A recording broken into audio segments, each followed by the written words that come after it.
Huh. Haven't I seen you somewhere before? Reflection papers. This paper type is a bit different from its cousins.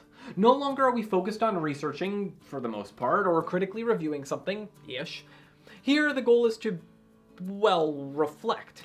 But reflect on what exactly, and how do we do it well? How necessary are the traditional essay features in a reflection paper, and how do we structure an academic reflection? I'll answer all that and more in today's video. Join me as we cover in 6 minutes or less what it takes to write a reflection paper. Ready? Start the clock. As I said before, a reflection paper is not a research paper. Research papers discourage you from stating your opinion. Granted, the thesis of a research paper is your argument, but it's an argument based on the ideas and arguments of others. Likewise, reviews want you to dissect the argumentation of a work, not whether you liked it or if you agreed.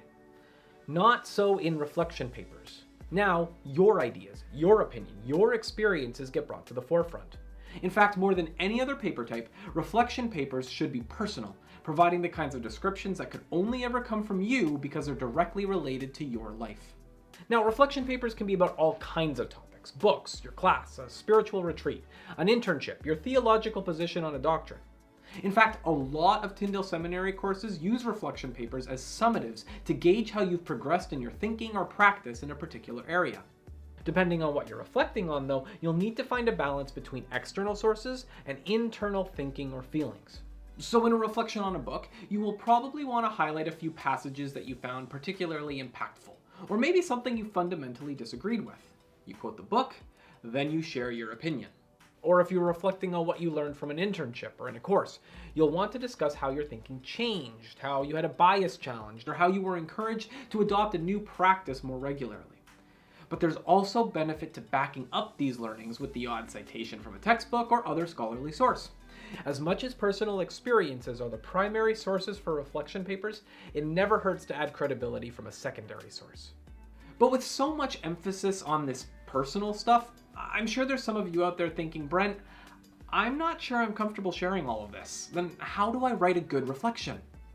Let me reassure you, you only have to share as much as you're comfortable sharing. I'd encourage you to open up, as sharing details makes it easier to back up your points, but you can write a reflection without going super deep. In those cases, you might focus more on growth from one way of thinking to another. Or maybe you're going to emphasize how you'll implement your changing perspectives in the future. Remember, you set the direction of your papers, and this is just as much the case for reflection papers. So now that we know the general expectations for reflections, how do you prepare them? And what kind of notes should you take as you go through your class or your book or whatever? Well, in addition to notes on the source's content and context, you might jot down your feelings or responses to questions like, how did the book you read challenge or change your perspective on a particular issue? How did your counseling internship affect the way that you want to counsel clients in the future? What would you do differently if you could do your internship again? What theories did you like or dislike, agree or disagree with in your course? How did God speak to you throughout your retreat? And no matter what you're reflecting on, how can you apply what you've learned going forward? The answer to these questions will guide the focus of your paper. Look for patterns and sort your ideas accordingly to build your outline. This will help you identify the structure that best suits what you want to say. And believe me, having a structure is important. This is not an aimless autobiography where you throw as many details about your life as possible on the page. Neither is it a testimony. Yes, you might include testimonial aspects since you're sharing about your life and what you learned, but you don't need to be like Paul at the end of his letters, giving spontaneous doxological outbursts about the grace of our Lord Jesus Christ. Reflection papers are essays, which means despite the personal subject matter, they need to maintain an academic tone. So you're fine to use first-person pronouns like I or we within reason, but you should avoid contractions, can't or don't, and everyday language. It drove me crazy. You might use more emotionally charged words when describing your feelings or experiences. I felt betrayed, I was thrilled, but you should approach outside sources or comments about other people with as much objectivity and charity as possible. And yes, your reflection paper should include the 3 main essay components. This means that you need an introduction, an opening paragraph where you introduce any important details about the book, course, retreat, whatever, as well as any key themes or ideas you plan to bring up throughout your paper. This introduction, usually in the last sentence, needs a thesis statement. It won't be argumentative, but it should summarize your big takeaway, the moral of the story that you learned throughout your reflections. For example, I used to think that Gouda was the only good cheese flavor, but now I realize that all cheeses have something tasty to offer. See, something was learned as you participated and reflected, so express that on the front end of your paper. You also need a conclusion on the back end, where you summarize the main learnings and supports, wrapping things up in a way that shows you've taken those reflections to heart. And in between, you need a body that logically flows from one reflection to the next. Now, how you structure that body will vary. For example, in a book reflection, you might reflect on 3 key themes from the book, one after another. For each section, you might bring in quotes that you liked or that challenged you and explain why you agreed or disagreed with them. Conversely, for a reflection on spiritual formation sessions, you might structure your body chronologically.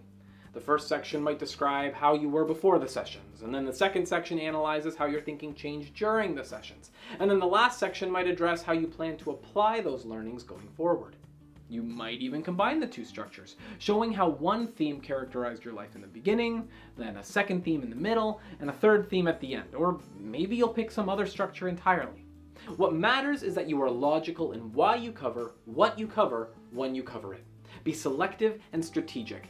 Limit your reflections to specific moments, quotations, or events, and the way they've impacted the way you live or approach a topic. Describe these with clarity, honesty, and proper citation, and you will have a reflection that tells your story while maintaining an academic tone. And that is everything you need to know about reflection papers in 6 minutes or less. I hope this was helpful. As usual with these videos, I'm giving you an overview here. For your own reflection papers, your professors will probably have specific questions they want answered or sections they want included, so always defer to the assignment instructions. And when in doubt, ask your professors if you have questions about what they're looking for. But if you're looking for more information generally about reflection papers, or you just want someone else to review your reflection before you submit it, we'd be happy to help. Simply log into classes.tyndale.ca to book an appointment with one of our consultants, or send us an email at writing@tyndale.ca. That's all for now. I wish you all the best as you continue in your learning and reflecting journey. Happy writing!